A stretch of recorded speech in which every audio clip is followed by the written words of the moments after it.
The officer looked at Natalie and he said, ma'am, he said, hey, little girl, what was happening to your mom is not okay. Don't you ever let anybody do this to you, and what your mom did is right. Let's have that conversation.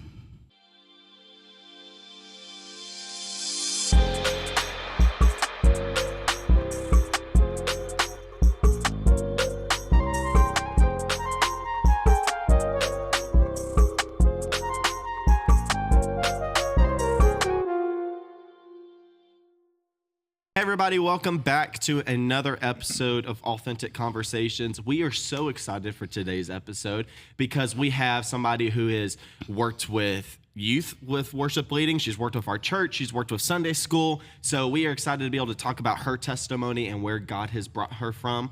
But before we get into today's episode, first things first is we have run some numbers. In 2024, only 9.8% of our viewers on YouTube and Spotify have actually subscribed to our content. Now, let's give you a little bit behind the scenes. Subscribing and liking our video is really what spreads it out forth to be able to get to other people. It's between those two and just word of mouth. So as much as we want this to be able to grow, that responsibility is less on us, but more on you guys. So if you enjoy what you hear today, if you believe that it can help somebody, one, share this with your friends, share this with your family, but also just check and see if you subscribe to our channel. If you have not, go ahead and click that button and get that set up. And also, if you are looking for something that is less video and more audio, check out our Spotify. You may not know that we actually had that, and see if you'll enjoy that as well. But let's go ahead and open up today. Let's talk about our icebreaker question. So I have a question for you three, and we kind of talked about this a little bit before we started recording. And I think we all kind of have a little bit different answers. If you could decide between you're either going to explore space or you're going to explore the deep sea, which would you choose? Danny, you want to start? I would choose space. Why? The thought of going into the deep sea makes me feel really claustrophobic. Just it's like I know space is dark too, don't get me wrong.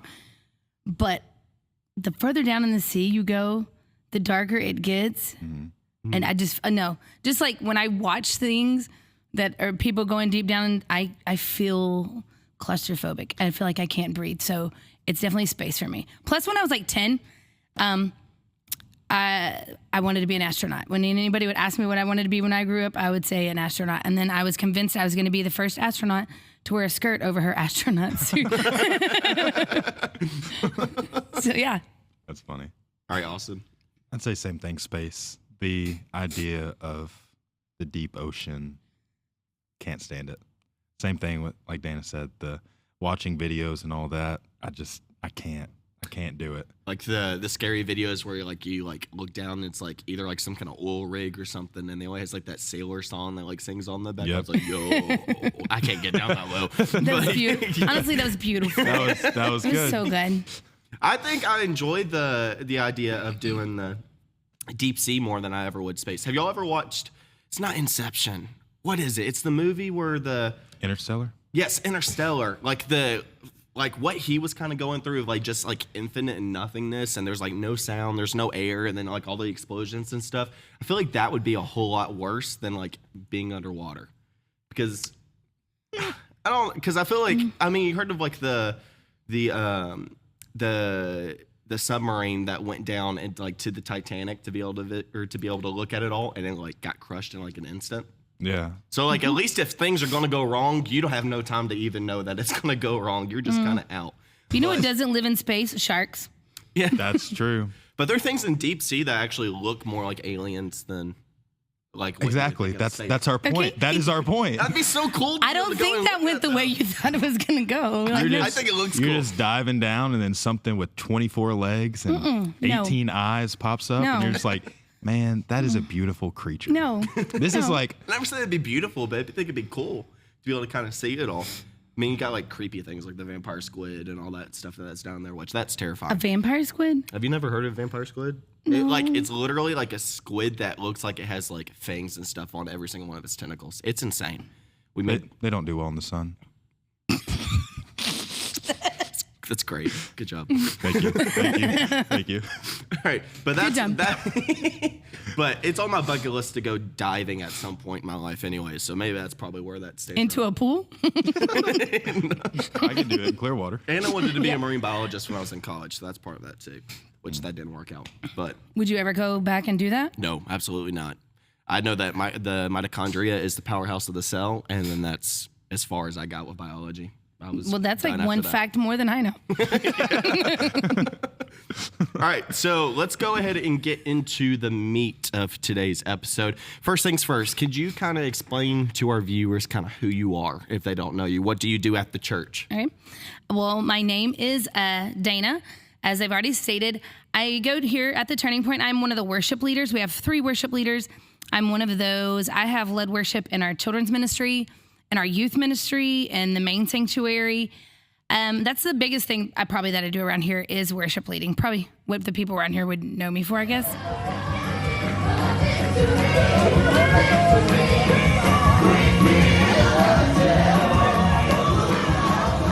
Now, if you do know Dana, you know that like what she's known specifically like with worship leading is like exhorting. Like you have like the gravelly voice. So like if there's like a song that requires a little bit of gravel, that's a Dana song. Like automatically, just hand her the mic and let her walk from side to side and just start going. So she always does a great job with that. But you got other things that you're actually interested in doing beyond like worship leading.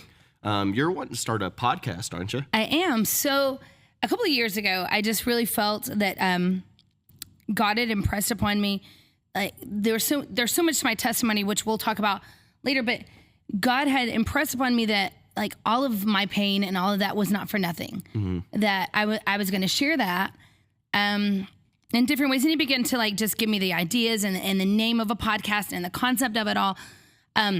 So hopefully within the next, and I'm going to give myself some space within the next 6 months, because I've already started writing on it. I will be releasing a podcast called Known Secrets. And the whole premise is to bring uncomfortable conversation to the Christian table. And in doing that, you're breaking chains. You're breaking chains by bringing these uncomfortable conversations because people begin to realize that they're not alone. Right. And that people have went through it. And then, that there's healing. There's healing in talking about this. And it won't just be, what I want to do won't just be like talking about my testimony and just like Debbie Downer, but we're going to talk through things. We're going to walk through these things and walk through how you can receive spiritual healing, how you can get mental and physical healing from these situations that you've been through. And I feel, honestly, like I know worship leading is what I do and I love it, but I'm probably more passionate about getting these chains off these people and like telling my testimony, because I think I don't want, again, a couple years ago, I was like, my pain is not going to be in vain. I'm about to flip it on the devil. Yeah. Like Right. I went through all this. All right, we're going to flip it. And then we're going to have more people, just being able to better themselves and being able to be free. Right. And you're also going to school in kind of like a field that like helps Yes, with that. yeah. journey I'm too, going to right? school. I should finish my bachelor's next summer in social work for family and children. I'm really passionate. Another passion of mine probably is like younger children, because they're so malleable. And if you can catch them at that age, you can just prevent so much. And just like, I always want, when children are in my presence, I just want them to know that they're the most important thing I'm doing in that moment. Yeah. Right. And you've talked about this before, just in previous conversations. Like when you're worship leading, you say that like your favorite thing or your favorite audience really to worship lead towards is those children. Yes. Just because like they're so impressionable and they really don't care kind of what everybody They thinks. don't. And it's so easy to get them to just wholeheartedly worship loud and exuberant and raising their hands and doing all these things. They don't have those inhibitions. They're not yet to that point where they care what, Susie Jones next to them thinks. And so if you can get them at that and you create this culture where it's just natural for them to do that, then their whole life, they're there. Right. Like, and I'm a firm believer that worship and that relationship with God that you create in that is so important to when you're going through struggles. So if you can catch them when they're this young and they know their automatic response to things is to praise and worship, you're saving them so much time. Right. Right. So tell me about the name of the podcast, Known Secrets. What was the thing that really kind of inspired that as a title? Was it anything specific? Did you just think it sounded cool? So it came in my head one day. I remember just sitting there and I thought, like, what is like kind of like an oxymoron. I'm like, I'm looking for something like, everything that we're going to talk about is known. People go through this, but yet we keep it a secret. Yeah. And then, so I started looking up, and I don't have it in front of me, but there's actually a Bible verse that says something to the effect of, what is done in secret will be brought to light. Right. And so I looked up known secrets in the Bible, and I was like looking, I saw that, and I was like, that's it. Known secrets is going to be the name of this. And like all these things that have been done in secret, all these struggles that we've went through, or this abuse, or these addictions that we've had in secret, it's all going to come to light, and we're going to talk about it. And, there's freedom in that. Yeah. Right. I think it's a lot of times like, I think the church world is kind of shifting a little bit towards that, but like it's usually you can get deliverance, you can get healing, but then what happens after you step out of this building? Right. Like, what's the healing process like? Right. And I think that's what a lot of people need help with. We know that Jesus can do all. We know Right. that. But what's the process of like living this life day to day in that healing process? Absolutely. Right. And I think that'll be something. And it is a that's- process. Yeah. Like a miracle is something that's instant. Like your miracle, you're Right. instant. But most often, it's not a miracle. It's a healing process. Yeah. And there was convictions that I would have, and things that I couldn't do, things that I couldn't watch, because I had to protect my healing. I had to protect my miracle. Right. The things, because there was part of my testimony that there was miraculous, like God delivered me from depression miraculously, instantaneously. And I have to go through my life, and I call it protecting my miracle. There's things I can't watch that I wouldn't say like it's bad for Christians to watch, but I can't do it. Right. Because I have to protect my miracle. Right. God delivered me. There's no way those chains are coming back on. So yes, it's a process. And I think just walking with people through that process and like kind of giving them the steps. And also with every subject title that we're going to talk about when I do my podcast, we're also going to have a mental health professional on there to actually give us those actual steps towards the healing of whatever that section is. Right. That's awesome. I think it's things like that, like things like therapy, I think are kind of I don't think controversial is the right word, but you have some people that are like, oh, you don't need therapy or anything like that. You just need to pray some more. Right. Then you have other people, it's just like, well, maybe you don't have to pray as much, but just go to therapy and then other people can figure it out. But personally, I believe you need to have a balance. There's a balance. Oh, yeah. Like, I don't ever think you should go to therapy if you don't ever spend time with the Lord Right. and ask His side. But also, I think that God gives people talents and abilities to be able to really talk and speak into your life. Yeah. So why not make yourself available Absolutely. to that as well?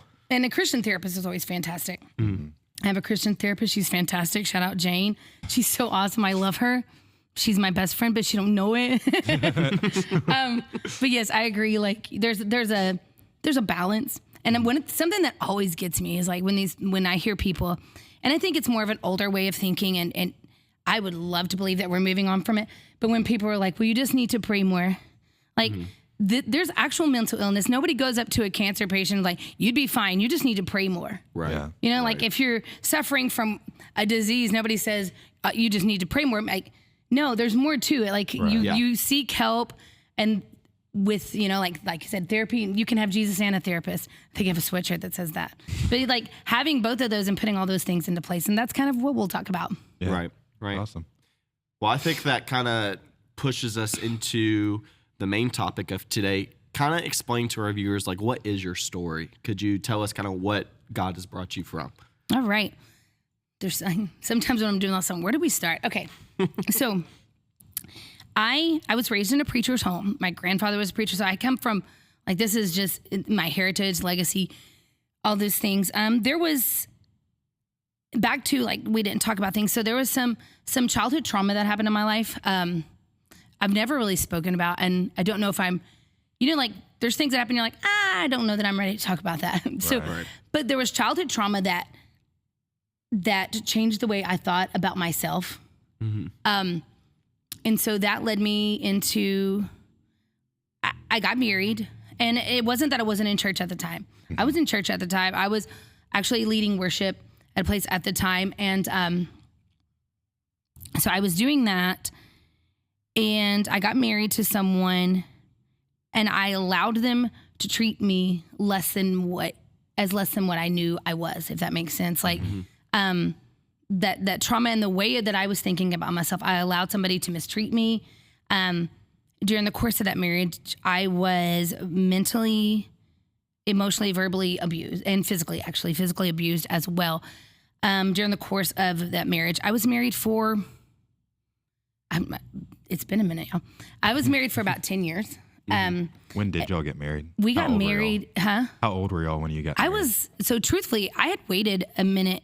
Okay, back in the day when I was fly, because I'm almost 50 now. So back in the day, if you waited till like 25, 26, you had waited a minute, right? I believe I was like 24 when I got married, 24, 25, somewhere around there. When I got married, we were married for 10 years. We had 2 children. Natalie and Noah, absolutely fabulous kids. I don't know if it's because of me, but I don't know that it's not. Okay. It's got to stem from somewhere. I'm like, they had the coolest mom I know. I don't know. So I had 2 kids during that. After about 10 years, I actually reached out to my pastor's wife here, Sister Burton. I reached out to her and I just kind of was talking to her about, what was happening in my home because of things that had happened in my childhood and the things that were happening now. I saw it all as normal, if that makes sense. Yeah. It was all normal. This was the life I knew, and this is as twisted as it seems. This is how everybody's life is, Yeah. That's how I thought. Well, go into, if you feel comfortable, go into a little bit more detail. Kind of explain to us, like, you're talking about like these things that were kind of going on in my life. Like, what were those things? So there was, like I said, there was like emotional, verbal, physical abuse. And for a while, I don't know that I thought about it all as far as like that I was being abused. Because when you see it in movies or you see it on TV, these people are getting abused every single day. Like they're like just like really gruesome physical abuse all the time.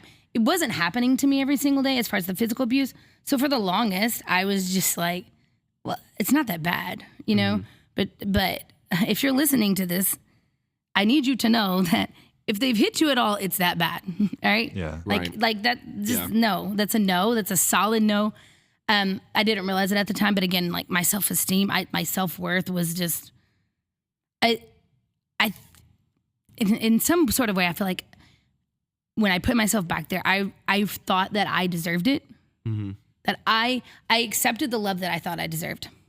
Wow. And that's what. So there was also like neglect and abandonment. Like he would leave for days on end, but like not answer his phone, not tell me where he had went. I'm here with 2 kids, that kind of thing. Oh, wow. And then if I raised questions about it, then I was crazy or I was, insane and things of that sort. Gotcha. But there was definitely all of that. Like, being called names, being neglect, anytime abandonment or neglect, because that was a big thing for me. And one thing you need to know, like if anybody's listening to this and you're dealing with an abusive person, whatever your love language is, the opposite of that is the easiest way to hurt you. Right. So my love language is words of affirmation. Like if you tell me I'm beautiful or I'm fantastic or funny, I'm good for weeks, right? But on the flip side of that, if you really want to hurt me, tell me that I'm dumb. Tell me that I'm crazy. Tell me that nobody likes me. Tell me that I'm unlovable, and I am crushed.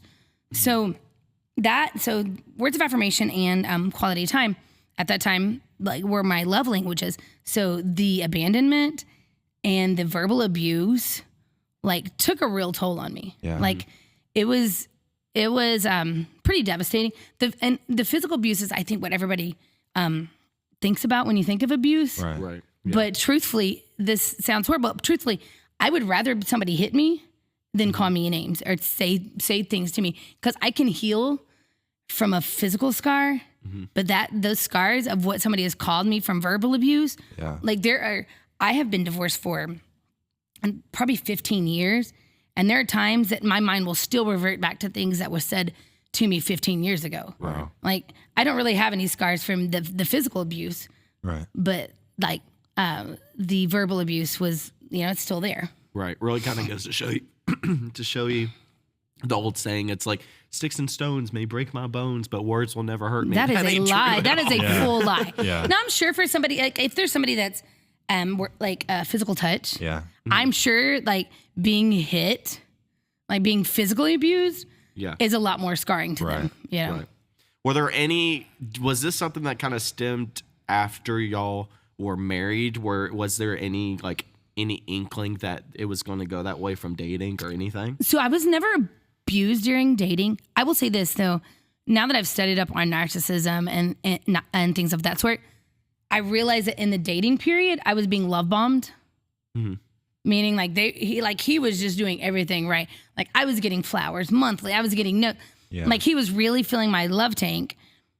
But when now that I know more and I'm more educated, I'm like, that was love bombing. I was being love bombed so that because a lot of times when you're dealing with narcissists and abusers, they will fill your tank until they get you locked in. Mm-hmm.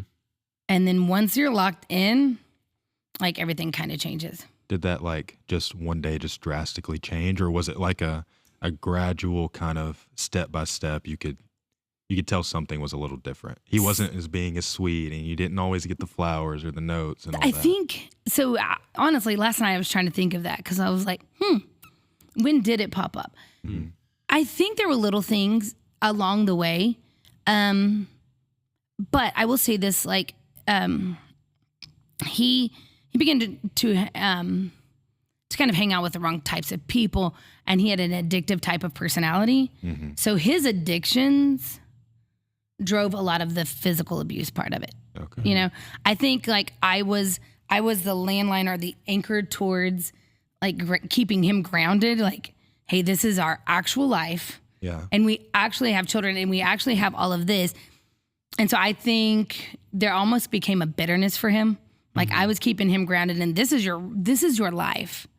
And you can't go out there and these addictions, you can't do that. Like I kind of kept him honed in into what his real life was. And I think there became a bit of bitterness. Right. Yeah, if that makes sense. He felt like you were maybe holding him back or something. I was holding him back. Yeah. Right. So what was the breaking point? What was the point of just enough is enough of living in this situation? So when I left, we had already decided that we were going to get a divorce. Because throughout this, there was all different kinds of abuse. And even like I said, he was leaving for days on end, addictions. There was affairs and things of that sort. So I remember we had already said we were going to get a divorce or whatever. Mm-hmm. And he was like, let's wait till this time. So that was November. And he's like, let's wait till the beginning of the year, February or whatever. I'm like, okay. Honestly, I'm not the same person. Yeah. Because all that wouldn't fly now. But I was just like, okay, whatever. And so I had come to Nashville because at the time we lived in Chattanooga. Mm-hmm. I had family here. So I'd come to Nashville and I was like, okay, let me find a job. And the job I worked at had a school here. So I just met with those. I got, they were going to hire me. I was going to start in February. And I went back to Chattanooga. Me and my kids had come here. So we were driving back to Chattanooga. It was New Year's Eve, New Year's Day, one of those two. And I got there and I had been trying to tell him I was on my way home or whatever. He never responded. When I got there, he was shocked that I was home, but he was also completely inebriated. And there was stuff all over our countertops and things. And I was very much I will protect my kids. Yeah. So I'm like, no, whatever you do, but my kids are not going to be around that. Yeah. Right. So an argument ensued and things happened. And I remember actually looking at him that day and because he was going to hit me. And I was like, if you hit me this time, this will be the last time you ever hit me. And then I called 911. Mm-hmm. Wow. And yeah, so so they took him away. I packed up the house and me and my kids got in the van and left. And one, something super cool. So if you're a law enforcement officer out there, something super cool that happened. One, to show you the type of mindset I was in. I'm on this 911 call with this lady and I was like, actually, ma'am, never mind. Everything is okay. I shouldn't have called you and everything is fine. Mm-hmm. And she goes, excuse me, Miss Stewart. I can hear what's happening and it is not fine the way he is talking to you and I'm not getting off this line. Right. And I was like, no, it's fine. And she was like, no, ma'am, this is not fine. So the officer gets there and the kid's dad is just spewing out stuff and telling my kids look what your mom has done. And the officer, which Noah, for those, Noah's nonverbal. We treat him a little different. But Natalie, the officer, looked at Natalie and he said, ma'am, he said, hey, little girl, what was happening to your mom is not okay. Don't you ever let anybody do this to you, and what your mom did is right. And she just sat there, she's like, yes, sir. Yeah, right. But it was like, I feel like that was just such a moment, honestly, for me, because with all the abuse and all the things that have been happening, I was having trouble grounding myself and knowing what truth was. Yeah. Right. So, because even when I had reached out to Sister Britton, which I think is honestly what gave me the strength to do what I needed to do, because I told her what was happening. I was like, but it's my fault. And she's like, oh, no, ma'am. She's like, Dana, are you putting drinks in his hand? Are you asking him to hit you? Are you making him, this is not your fault. Right. And so, like, just having her say that, and then the lady on the phone saying that, and then the police officer, I think it gave me, like, it was almost like the peace and the sign that I needed, like, I am okay, and I'm doing what's right. Yeah. Right. So I got two questions. Okay, I'll go start for with this one. So how long did the abuse happen? So, the day you left, everything happened, but what was the time span of when the abuse started to the day that you left? It was years. Years. I don't remember when it started. Mm-hmm. I vaguely remember one time in like one of our first apartments being pushed down. So that was probably a year or so, because we didn't have children yet. So probably a year or two in, but I don't remember it being as frequent and as violent. But yeah, for years. What kept you in that situation for so long? Was it just that he made it to where you didn't feel like you deserved better? Was it just for your children's sake? Like, what kept you in that situation? So it wasn't for my children's sake. I actually left for my children's sake. Right. I wasn't sure if I deserved better, but I knew they did. Mm-hmm. Mm-hmm. Which is the love of a parent's crazy. Like, I guess I could say my kids saved me, because if I didn't have kids, I probably would have either still been in that situation or would not have made it out. Yeah. Right. Um, What was the other question? I'm sorry. There was another part to that, wasn't there? That was it for me, but Okay. we did have another question. So he abused you and everything. Did that abuse ever go to your kids, or was it just targeted towards It was just you? me. Okay. Which is the craziest thing. Yeah, it was only me. I probably would have flown off the handle. Like, and Yeah. I love my kids. Like, it's insane. I probably would have flown off the handle, but it was just me, which also in a way made it worse, because I'm like, if I'm the only, I deserve this. Yeah. I deserve this. Then there's something to that. I said it already on this, but there's something to, like, you accept the love that you think you deserve. Mm-hmm. So that's why, like, when I'm raising my kids, especially Natalie, I'm like all the time, I'm like, you are so fantastic. Like, I wouldn't lie to her. If she did something wrong, she did something wrong, but Right. you were so worthy. You were so, like, just to let her know, like, hey, don't accept anything less Yeah. than fabulous, Right. Mm-hmm. Right. It's crazy because when you listen to stories like your situation, you always like hear about the line, and like the standard of bare minimum just is gone. It's gone. Yeah. It's like there's just no like, oh, I at least deserve this much. It's just like, no, you deserve so much less. So it's a horrible mentality to have. It is. And like, when I look back, like, I don't always go back there in my head. Obviously, it's not healthy. But when I do, that person and that mindset is so foreign to me that there are times, like, I will grieve for the Dana of 15 years ago. Yeah. I'm like, I have cried. It's in cry. I'm like, she didn't know. Like, she didn't realize, like, she's a good person. And there was nobody in her life telling her, like, and it's not that I don't have a relationship with my family, because I do, but I didn't let them know what was happening. Right. So they didn't know, like, I needed to be loved on, or I needed to be saved, or I had these feelings of worthlessness, Right. So there was nobody that you really kind of confided in. There in the wasn't, situation? toward the end there was, because there would be marks. Like, there would be like bruises on my face and things like that, or marks that you could see. And so there was like a coworker that finally toward the end, but when I say end, it was like a week or two before I left Okay. that I had confided in. But I mean, I remember, like, I would make up stories as to why there was marks on me, but toward the end it's like, I think I couldn't anymore. Mm-hmm. And so I finally was just like, okay, so this is happening. Right. Yeah. So do you think that your children had any inkling that any of this was going on, or did you just try your best to be able to keep it from them? I tried to keep it from them. Natalie and I have had conversations, and either there's a mental block, which happens, or she really has no recollection. She's like, when we talked about it before, and we honestly didn't talk about it,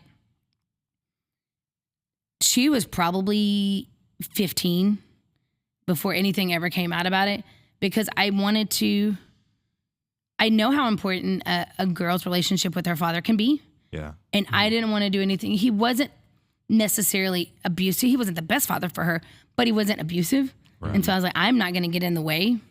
Whatever she thinks, if she can form her own opinion. Right. And she's smart. I have raised her to be well-rounded and intelligent.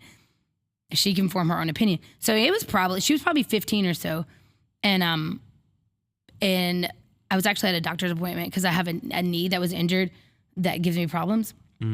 So I was at the doctor's appointment. They asked me what happened to my knee, and I'm just looking at this doctor like, don't ask. Like, my daughter's in here.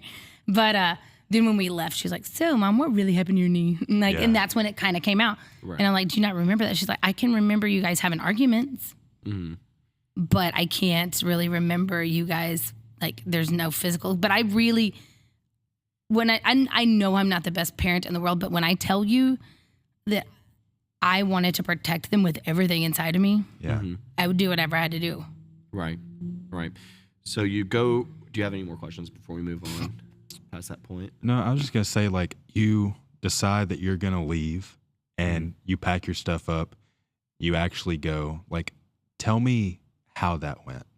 Like, tell me the process of you packing your stuff up, getting your kids in the car, and you're just gone. He's going off, and you're going to heal, start a new life. Tell me about that process. Hold on. I'm like putting myself back there. It all happened fast. As far as the actual physically leaving, right? It all happened fast. Like, he went to jail. I didn't know when he was coming back to the house because I knew he had uncles and stuff. Like, he would probably be bailed out. So I was like dumping drawers into tubs and putting him into the back of a van. Like, I laid down the back seats. We put as much stuff in there as we could.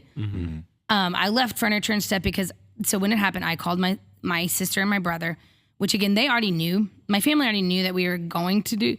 We just moved everything up really quick. And so I called them and I said, hey, I'm going to be headed there. This is what happened. And I threw mainly clothing, some of the kids' favorite toys, like bath things of that sort.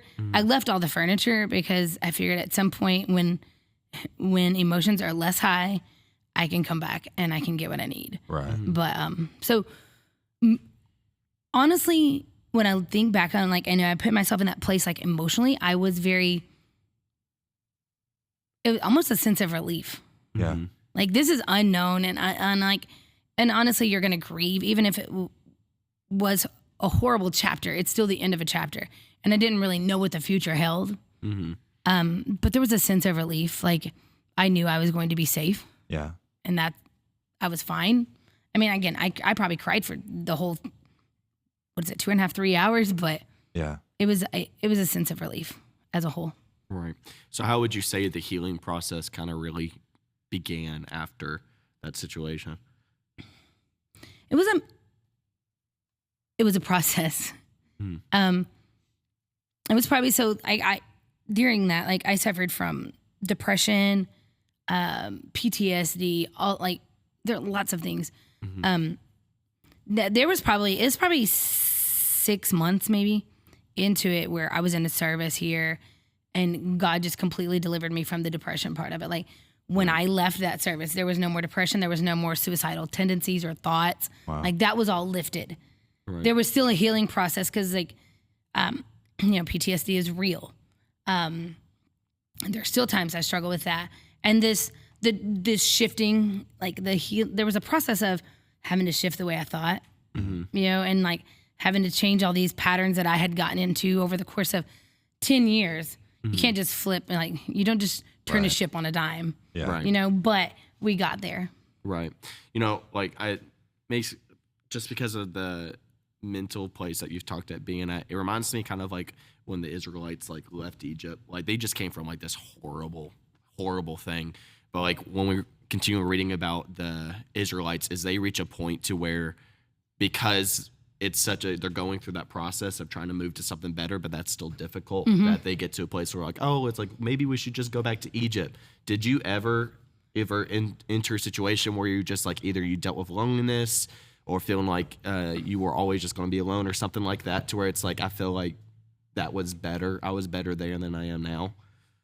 So I never felt like I was better than I am now. Like never one time did I think I want to go back.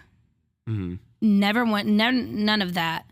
But I did deal with loneliness for a long time. And that, honestly, that'll creep up even every now and then. Like, so my daughter, Natalie, got married last year. I'm a single mom. My son is nonverbal autistic. He actually doesn't live in my house. He lives about 45 minutes away with like 3 really cool dudes that are autistic, and they have a caregiver. So Natalie and I are like thick as thieves. Like you guys know that, but we're tight. So she got married, and that feeling of loneliness hit hard again after she got married. I was like, where's this coming from? You know? And honestly, I had to pray over it, because I was even walking down my stairs, this like full transparency, vulnerable moment. Like right after she got married, I like the depression and things. It was a lot. It's an empty nest syndrome. But I'm going to walk down my stairs. And I literally had this thought. I was like, if I fell down these stairs and got hurt, it would be days before anyone knew I was sitting here. And then immediately followed up with, that was the dumbest thought. And that was not a thought of God. Because if Natalie goes 5 hours without hearing from me, she's coming to my house. Like, I'm fine. Yeah. But it was just like kind of like a trick of the devil. Like, yeah, you could fall down these stairs and have broken your neck and you're just going to lay here. No, I'm not. Yeah. Like, I promise you, if she doesn't hear from me by 7 o'clock, are you okay, Mom? Like, girl, yes, I was sleeping. Right. Why didn't you text me on your break? Because I just didn't. I don't know. But so like those thoughts of loneliness and stuff will still creep in. Right. But it's not often, and I know how to combat it. Like, I know I've gone through enough things now where I know I can stop a thought mid-thought and be like, and I will out loud sometimes be like, this thought is not from God. Right. Like, I am not alone. I am not forsaken. I am so loved by so many people. And again, these things will be out loud. Like, I will just combat it out loud, like, because the devil don't know my thoughts, right? Right. So he don't know my thoughts, so I'm letting him know, hey, I know you just put this thought there, and I know it's not from God. And this is what I know to be true. Yeah. Right. Right. It's crazy because we just got done going to a youth service last night, and he was talking about, the preacher was Reverend DJ Hill. He did a great job. But he said he went and he looked at the statistics of like World War I and World War II. And he looked at like the depression numbers and things like that, people who had those mental type problems or situations. And he went and looked at those numbers there, and he compared it to this number. And we are higher in this number of people that deal with that situation of like being like feeling depressed, feeling like they have nothing to live for, that they're always just going to be alone, like struggling with those type of voices more now than even back in those days. And those days were terrible. Yeah. And the point he was making was like, we live in a great country, we live in a decent world, but we struggle with that more now than we ever did. So what would you kind of say to either, let's say a student, let's say a single mom who really is having trouble kind of dealing with those voices where they're dealing with that on their own? What would you say to them to kind of start that healing process to be able to take the steps forward to overcoming that? One, get help. Mm-hmm. It's okay. It's like, it is okay to need help. Again, I have a great therapist. And when this happened, when Natalie got married and stuff, I hadn't seen my therapist in months because I was okay. And there wasn't like an active need for, I reached out. I'm like, I don't think I'm okay, So get help, but also like on a spiritual level, wake up every morning and put on the whole armor of God every morning. Because when you're putting on that helmet of salvation, like, God, let my thoughts be your thoughts. Yeah. Right. Let me see this situation through your eyes. You're putting on the breastplate of righteousness. Filter everything that comes into and out of my heart through your righteousness. what is it? Gird my loins with truth. That means let truth stabilize me. Yeah. Your word is truth. Let truth stabilize me. The truth's that I belong to God.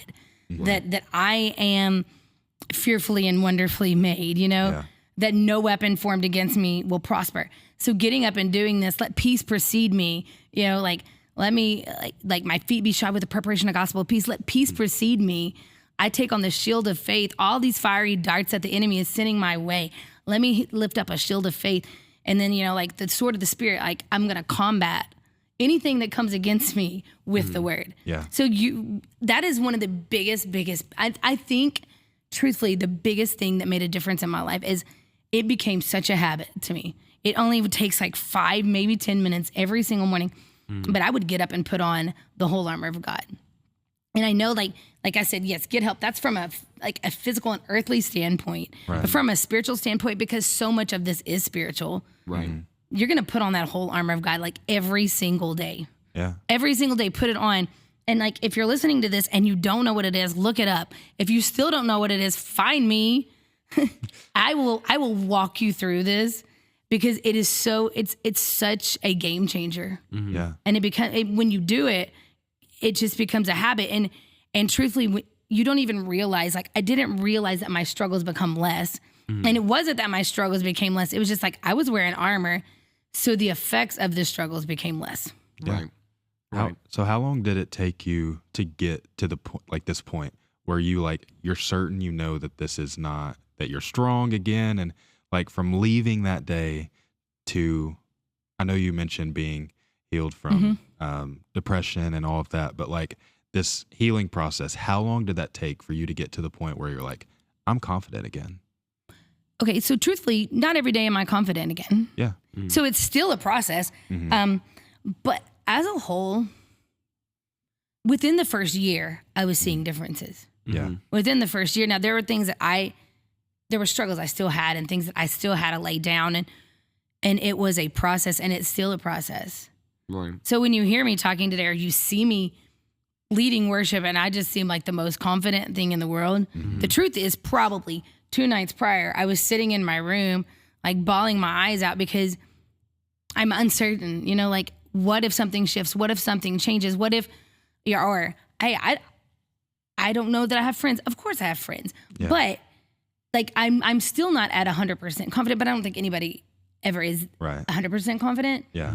But I think that's what yes, it took me probably a year or two to just really like change my direction and my thought pattern and things of that sort. But it's a day-to-day thing. Yeah. Like I want anybody that's listening to this that has went through the same type of thing to know, like, it is not, I'm not always confident. Yeah. Right. I'm not always super like zealous and on it. Like I have days where I'm face down in my floor in my bedroom boo-hooing because sometimes that's what I do. Like me and God, I'll just be like, okay, here it is. I'm letting this out and you fill me back up. Yeah. Right. Good. Right. Well, I can say just from speaking from like an outside perspective, it's like we know your testimony of where God brought you from.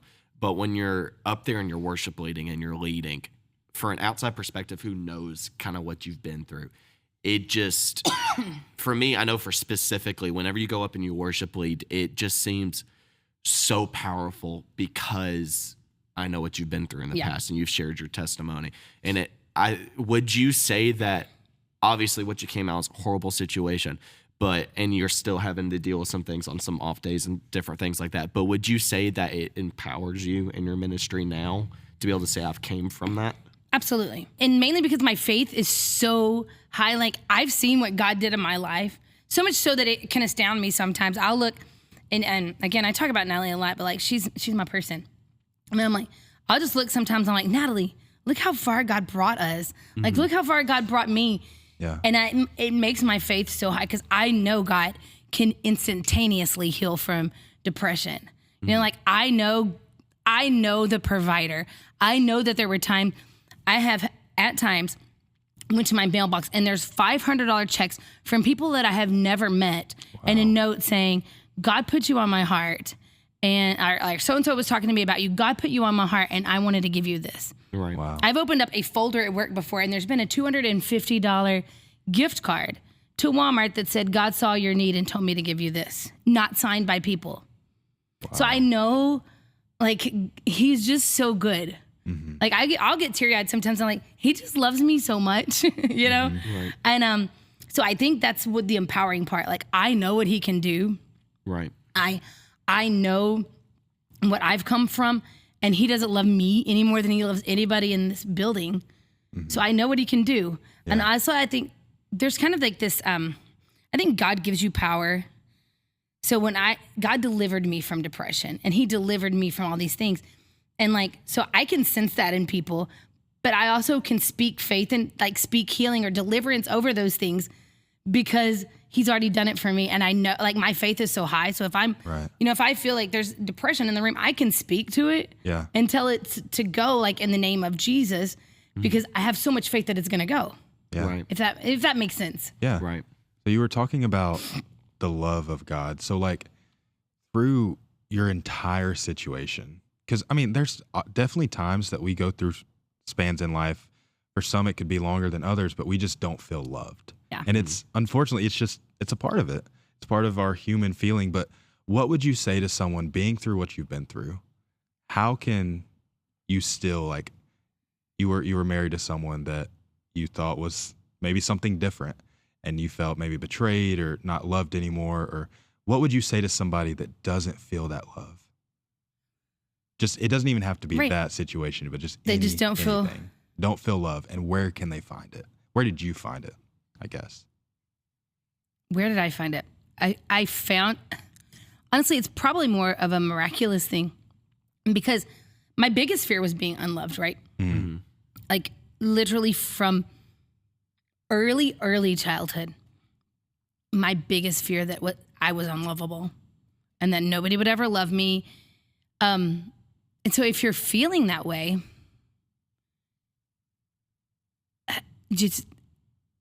I don't like, it seems so simple. It's just not true.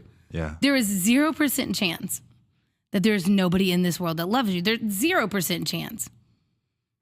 And like, for me, I think even in my darkest days, and again, sometimes I have to put myself in there, but I feared being unlovable, and I didn't necessarily feel loved by people, but I don't know that I ever doubted the love of God. Yeah. Which is crazy. I remember my therapist one time, you know, she's getting a lot of shout outs. Jane. My therapist one time was like, Dana, like, it's amazing that you love God as much as you do, and that you realize his love for you after everything you went through, because a lot of times people who have had males in their life and have done these kind of things struggle to be able to accept and see the love of Christ. Yeah. But, and again, it must be miraculous. I had grandparents and great grandparents praying for me since before I was born. So it's likely that, but I never doubted his love. And I was always able to separate the people who abused me's love from God's love. I was always able to make that difference. Mm-hmm. So even in, like, during the abuse, did you still feel and know that God loved you? Or were there times that you felt like maybe he actually did forsake me? I don't ever remember. Here's the thing. I backslid during part of that. I didn't go to church for years. Mm-hmm. So I don't know if that I was necessarily thinking about him as much as I should. Mm-hmm. But I don't ever remember having that conscious thought, like, he didn't love me. Yeah. Like, you know? Mm-hmm. And when I came back, I mean, I felt unworthy of his love. Right. And I still do. Mm-hmm. Like, I'm like, you know, I remember coming back to church and just being and knowing the things that I had done, knowing the things that I'd went through, and just wanting to hide in the corner and worship, because I definitely didn't feel like I deserved to worship, which is just completely asinine. Yeah. Like, but, you know, like, we don't deserve to worship, whatever. That's a whole nother episode. We can have that conversation. But be just as authentic, you know? But I mean, I felt embarrassed, like I shouldn't be worshiping, or I shouldn't be doing, but I felt undeserving, but I never felt like he didn't love me. Right. Yeah. Which is, again, it had to be like a God thing. It has to be a miracle. Right. Yeah. Well, I want to ask you to do something real quick, and this is not something that we've ever done on an episode. But kind of as you were talking about your testimony, I started to kind of feel it. I believe, and I don't know if it's going to be right whenever we release the episode, whether it's a year in the future, but I feel right now that there's going to be a person who is listened to your testimony, who has gone through something similar, who is going through something similar, who has listened and been like, oh, that's great for her, but God can't do that for me. So could you take a second and just kind of speak directly to that person and just kind of direct them, kind of give them some hope with that? Absolutely. I know that's a strange request. No, it's good. Yeah. You're good. I think, so if you're listening to this and you think that you are the exception, that, I'm a different person than you. First, I've already said it, but God does not love me any more than he loves you. I would be willing to bet that you haven't done anything that I haven't done. God loves you. I don't know you, but I'm sure I love you because I love everyone. You're just fantastic and you're great and you are worthy.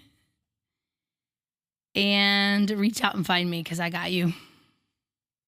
It's awesome. Seriously, that's not something we've ever done on an episode, but it's just the whole point of this type of podcast is so that way these stories, these testimonies that we put forth is to be able to get to the people who are going through those situations and to really just speak to them. It's like, look, I understand what you've gone through because our guests have gone through something similar. Yeah. Let us show you what God's done so that way you can have the hope and the light that God will do the same thing in your situation. Yeah. So if that was out of place, that's my fault. You were so good.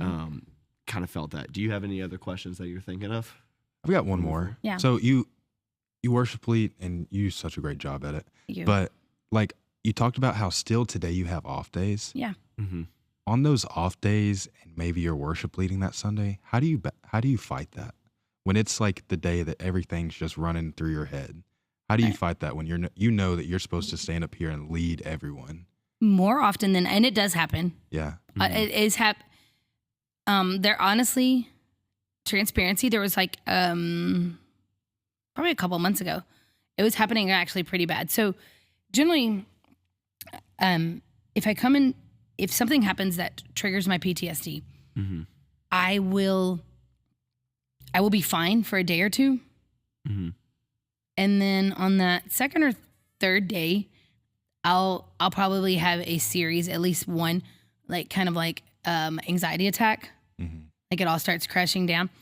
So there was a Sunday, it's probably a couple months ago, and all day long, I knew something had triggered me 2 days prior.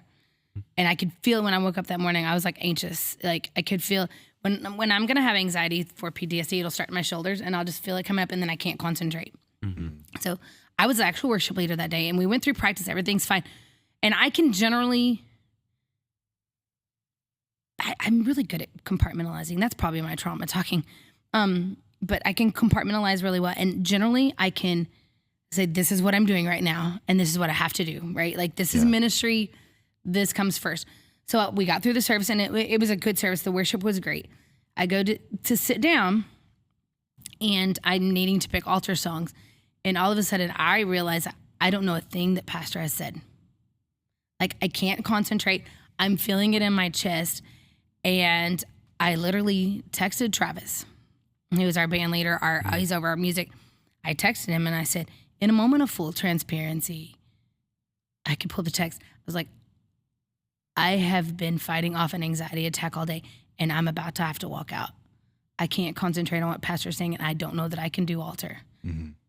And he texted me back and he was like, we've got you, basically, Yeah. So a minute or so later, I get up and I walked out the back, went to the back, I ended up going into the office. And so if I'm having anxiety, if I put something sour in my mouth, it'll shock me. So I was looking through my purse. Usually I have stuff. There was nothing in there. Mm-hmm. I go in the office and I go to tell them what happened. And then I'm just shaking and crying at this point. And we got through it. They gave me, Sister Brent carries around sour candy if you need to know. Saved my whole life. I'll have to ask her about that when we shoot an episode with her. I'm like, yeah, you should. But and then I came back in. I was able to come back in like after a few minutes, and Travis had texted me and he was like, "Don't worry about it. Brianna's got this." So and now later I was like, "I'm so sorry about that." And he was like, "No, Danna, like that's leadership. Right. Like you knew you couldn't, and so you were honest enough and led in a way that was like, I can't do this right now, And you told someone, and he was like, that was actually, great leadership, great way to handle that. Right. So it has happened. Yeah. Right. And that's how I handle it. I just, hey, I can't do this right now. Yeah. Or there was a Sunday, we were on a few Sundays ago. I came in, I was like, guys, I'm going at about 80% right now. Like I knew I couldn't, like, and Chloe had my other 20. Yeah. Right. Which, if you don't know who Brianna and Chloe are, we have multiple worship leaders the other at our two church, worship and leaders. they're like they all tag team. So, kind of explaining who they are. Well, as we kind of wrap up with today's episode, are there any topics that you specifically like just feel to cover that you want to make sure that you get said out there before the end of this episode? I can't. I'm sure probably. But when you do, we'll bring you back. That's for sure. Part 2. Let's have that conversation. Well, I want to make sure that I say this. However you got this episode, if you're going through a situation that echoes what Danna went through, or you're going through a situation where you're struggling with feeling like you're never loved, that you're alone, and you're dealing with those type of voices, whether this has gotten to you from a friend sending this over to you, or whether you just happen to find this on the channel, whether it's on YouTube or Spotify, or you found it on something on Facebook, I want to say that this is not by accident. That this episode is specifically for you. If it has landed in your hands and you're going through that situation, this is God giving you a wake-up call. Yeah. All right, follow the things that you have heard today. Follow the example that Sister Danna has set with her situation, and really pray and figure out where God is trying to take you, because it is not God's will for you to be able to remain in that situation, or for you to be able to deal with those thoughts. Yes. Absolutely. So we want to make sure that we make that statement. Are there any statements or anything that you want to make, or any topics you want to touch on? No, I think today was a great conversation about just full transparency, and how there's things that happen in life that we don't necessarily ask for, but how do you fight that? Right. How do you get past that? And how do you, through that, still look at the grace and the love of God? Right. It's a powerful story. Right. Thank you so much for taking the time to Thank be able to be with us. We loved it. All transparency, we've tried to do something like this before. About 6 months ago, we lost all of our footage. So she's been gracious enough to be able to redo this with us. And I believe that this was better than the first time that we did it as well. And thank you so much for taking the time to be able to view this episode with us. Again, we ask, there's no way that we can get this out to people unless you help us. So if you know somebody who's struggling something that is facing a situation like this, send this over to them. Let them face their wake-up call today. And always remember, as a part of Authentic Student Ministries, our purpose is to reach, develop, and engage students into the church, that they may become authentic Christians who honor God with their lives. Thank you so much for watching, and we'll see you in the next episode.